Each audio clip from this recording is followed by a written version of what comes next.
बसंत सोरेन को किसी मंत्री या लाल बत्ती की आवश्यकता नहीं। बसंत सोरेन अपने में इतना कैपेबल है कि अपने लोगों के लिए काम कर सके। इसके लिए मुझे किसी मंत्रालय की आवश्यकता नहीं है। ऐसे कई चाचा हैं जो वापस आए हैं, और मैं उनसे भी मैंने दरखास्त की है और मैं दरखास्त करूंगा भी कि घर आजा परदेसी। इस तरह का कहीं नहीं है कि कोई घुसपैठिया आ रहा है। कौन किस घुसपैठिए की बात कर रहे हैं? यहाँ हम लोग के संथाल परगना में कहीं भी ये चीज देखने को नहीं मिल रहा है। हम लोग भी घूमते हैं, हम लोग भी जाते हैं।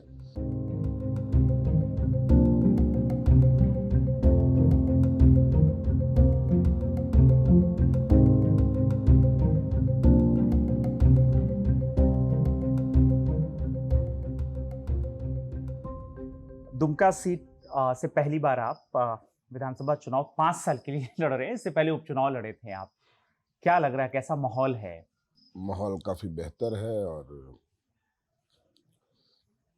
चुनाव में दूसरी बार लड़ रहा हूं, लेकिन चुनाव से नाता मेरा 24 साल 25 साल हो गए मुझे चुनाव लड़ते हुए, लोगों को लड़वाते हुए, सबके लिए काम करते हुए। तो चुनाव कोई नया नहीं है मेरे लिए, और ठीक है, वैसा ही लगता है, कुछ नया नहीं है। 2019 में जब हेमंत सोरेन 2 सीट से चुनाव लड़े तो ये सीट उन्होंने छोड़ा, बरहेट को उन्होंने कंटिन्यू रखा। जी 2019 के उपचुनाव में आप लड़ते हैं जी तो उम्र आपकी 40 से प्लस हो गई है, तो 40 साल तक बसंत सोरेन राजनीति से दूर क्यों रहे? देखिए, राजनीति से दूर नहीं रहा। जिस वक्त जैसी मेरी जरूरत रही, मैंने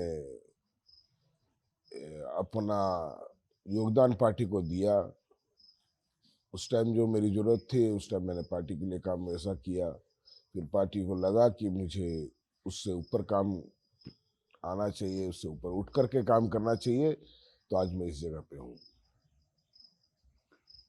अगर 1 साल का कार्यकाल हेमंत सोरेन का देखें तो बड़ा उठापटक रहा है राजनीतिक दृष्टिकोण से, और आपकी पार्टी जो है और आपके नेता हेमंत सोरेन जी ये आरोप लगाते रहे विपक्ष पर, भाजपा पर, कि उनकी सरकार गिराने की कोशिश की जा रही थी लगातार, और उन्हें झूठे आरोप में, भ्रष्टाचार के झूठे आरोप में जेल चले गए वो।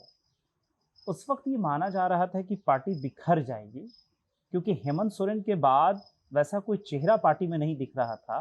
गुरुजी हेल्थ के पॉइंट ऑफ व्यू से थोड़ा स्वस्थ जी नहीं है इतना, तो ये माना जा रहा था कि पार्टी बिखर जाएगी। जब ये घटना हुई, वो जेल गए, तो आपको भी ऐसा लगा क्या कि पार्टी अपने सबसे बुरे दौर से गुजर रही है? देखिए, ये पहली बार ऐसा नहीं है कि इस परिस्थिति को पार्टी ली है।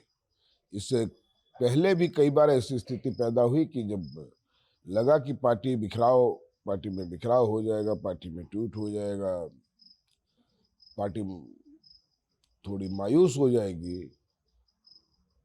तो ये जो कठिनाई, जो परिस्थिति आई, इस परिस्थिति को हम लोगों ने बहुत सहज तरीके से लिया, और पूरा पार्टी जो जिसको हम कहते हैं पूरा परिवार, ये परिवार और ज्यादा मजबूत हुआ, और हेमंत जी के लिए और पूरे संगठन के लिए और ज्यादा मजबूत होकर के बाहर आने का काम किया।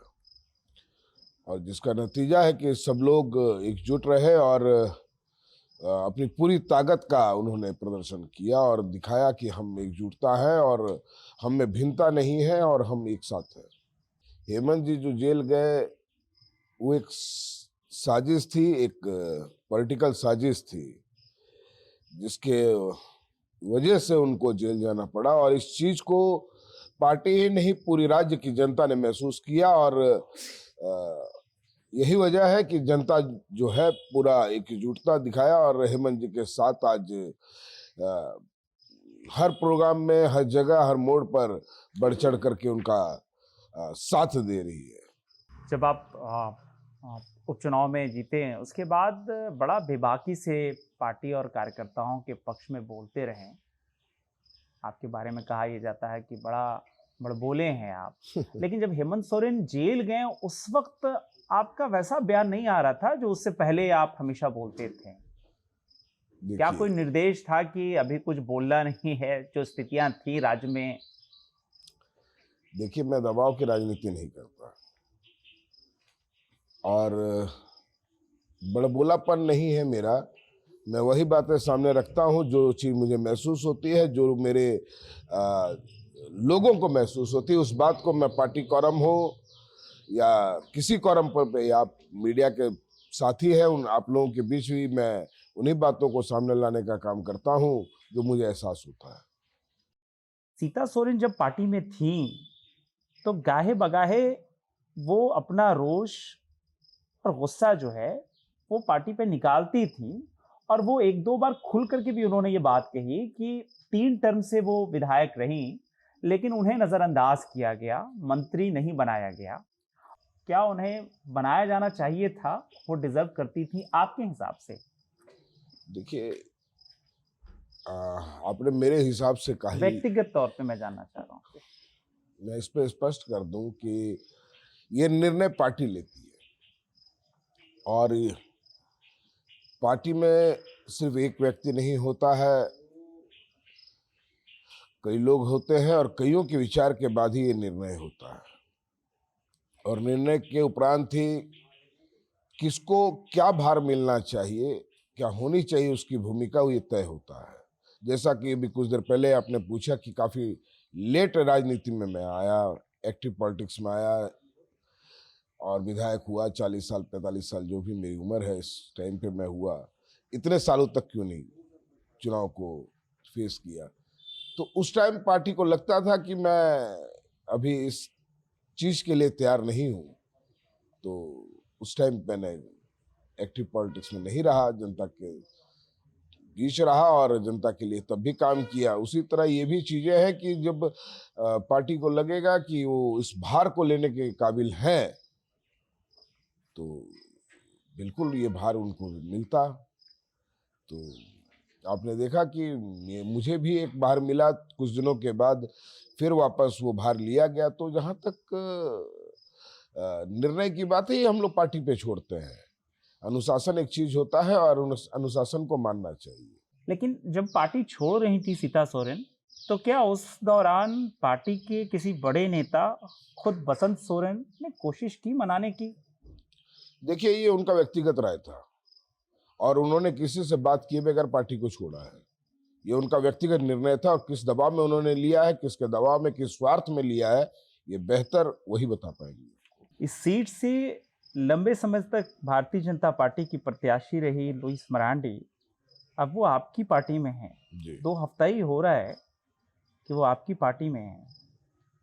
तो जब यहाँ से वो लड़ती रहीं तो मार्जिन जो रहा, चाहे वो हेमंत सोरेन जी लड़ते थे तब और आपको भी जब उपचुनाव में वो आपके खिलाफ उतरी तो भी मार्जिन बहुत कम रहा कद के हिसाब से, क्योंकि सोरेन परिवार 4000-5000 वोट से जीतते हैं। तो ये एक चर्चा का विषय है। अब वो वहां चली गई हैं, जामा चली गई हैं और आपकी जी। पार्टी से ही चली गई हैं। बसंत सोरेन उनके लिए क्या कहेंगे? और क्या अब दुमका की सीट जो है वो आसान हो गई है बसंत सोरेन की? नहीं, देखिए, आप दुमका का 35 सालों का रिकॉर्ड देखेंगे और हम दोनों भाइयों का रिकॉर्ड देखेंगे तो आपको समझ में आएगा अंतराल कि हम कितने वोटों से और किन वोटों से जीते हैं। हेमंत जी 13,000 से जीते थे और लगभग मैं 7,000 से। अच्छा। और इससे पहले जो भी रहे 35 साल तक, 37 साल तक, वो मार्जिन 3,000, 2,500, 2,000, जहाँ तक मुझे याद है यही मार्जिनल वोट से जीतते थे।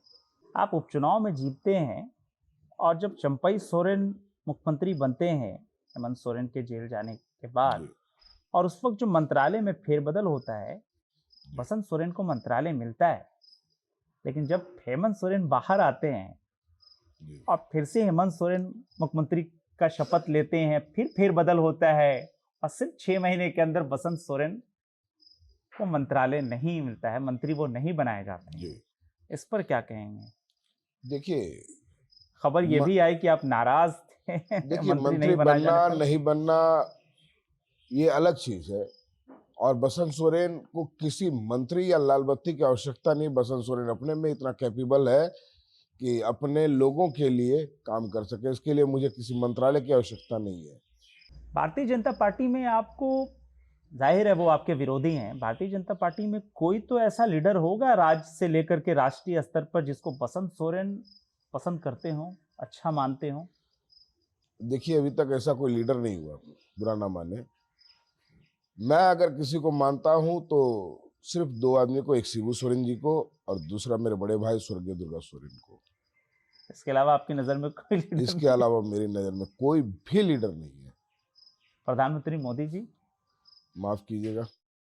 इस राज्य में बसंत सोरेन और हेमंत सोरेन के बारे में ये कहा जा रहा है कि हेमंत सोरेन आरोपों को लेकर के विवादों में रहते हैं और बसंत सोरेन अपने बयान को लेकर करके, कभी अधिकारियों को चप्पल मारने वाली बात, तो कभी दिल्ली दौरे पे सवाल किए जाने पर ये जवाब देना कि अंडरगारमेंट्स लाने के लिए गया था। ये थोड़ा समझ में नहीं आता है किस कॉन्टेक्स्ट में आप बात करते हैं। देखिए, मैं इतना जानता हूं कि मैं जो विधायक हूं, मुझे विधायक बनाया गया है, मैं बनता हूं लोगों की बहुत उम्मीद और बहुत आशा से। और मैं, मेरे दिमाग में, मेरे दिल में सिर्फ और सिर्फ दुमका चलता है, इसके अलावा कुछ नहीं चलता है। मैं जब इनके बीच होता हूं तो सिर्फ और सिर्फ इनके बारे में सोचता हूं। इस वक्त उस वक्त जो होता है, मेरी सिचुएशन बहुत अलग होती है। जैसे आज मैं अभी दुमका में हूं तो सिर्फ मेरे ध्यान में सिर्फ यहाँ के लोग हैं। और इसको लेकर के और कोई बात आती है तो स्वाभाविक तौर पर सर मेरा थोड़ा जज्बाती हो जाते हैं। जज्बाती कह लीजिए इसको। आपने अभी हाल में एक बयान दिया कि चचा चंपई सोरेन जो हैं वो वापसी कर लेंगे। चुनाव से पहले तो नहीं लग रहा है, क्या चुनाव के बाद वापसी करेंगे आपके हिसाब से? और करेंगे तो देखिए, कब तक करेंगे? और ये बात आपको कैसे पता चली? क्या चचा से बातचीत हुई आपकी कि हाँ हम चुनाव के बाद आ जाएंगे बेटा? आ, ऐसे कई चाचा हैं जो वापस आए हैं और मैं उनसे भी मैंने दरखास्त की है और मैं दरखास्त करूंगा भी कि घर आ जा परदेसी। बसंत सोरेन इस बार जीतते हैं और इंडिया अलायंस की सरकार बनती है, तो क्या झारखंड मुक्ति मोर्चा के कोटे से वो मंत्री बनाए जाएंगे? फिर वही सवाल आ गया कि मुझे मंत्रालय की कोई चाहत नहीं है। दुमका अपने आप में इतनी ताकत रखता है कि इसको मंत्रालय की आवश्यकता नहीं। दुमका अपने आप में बहुत पावर रखता है। इसकी एक अपनी अलग छवि है और ये छवि इतनी ज्यादा है, इसका प्रभाव इतना ज्यादा है कि मैंने इसका प्रभाव देखा है इस स्टेट से बाहर भी, इस दुमका क्षेत्र का। तो उसके लिए मुझे किसी मंत्रालय या मंत्री बनने की आवश्यकता नहीं है। कल्पना सोरेन की छवि बहुत तेजी से उभरी है और ये माना जा रहा है कि हेमंत सोरेन की राजनीतिक पूरक जो है वो कल्पना सोरेन है, और जिस तरह से वो चुनावी सभाओं में लोगों को कनेक्ट कर रही हैं उसकी बहुत प्रशंसा हो रही है। जी। कल्पना सोरेन के कद बढ़ने से बसंत सोरेन खुश हैं या सहज हैं? देखिए, कोई काम कर रहा है तो अगर वो बढ़ रहा है तो अच्छी बात है। मुझे जो काम है मैं अपना काम कर रहा हूँ। कल्पना जी के जो जिम्मे हैं वो अपना काम कर रही हैं। कहीं कोई असहजता या कोई मनमुटाव या कोई ऐसी चीजें हम लोगों के बीच में नहीं है। आज भी मुलाकात होती है हम लोगों की घर पे, तो वही व्यवहार है और उसी शिष्टाचार से हम लोग आज भी हैं। भैया से यानी मुख्यमंत्री हेमंत सोरेन जी से आपका रिश्ता कैसा है? दोस्त वाला है या बड़े भाई और छोटे भाई वाला?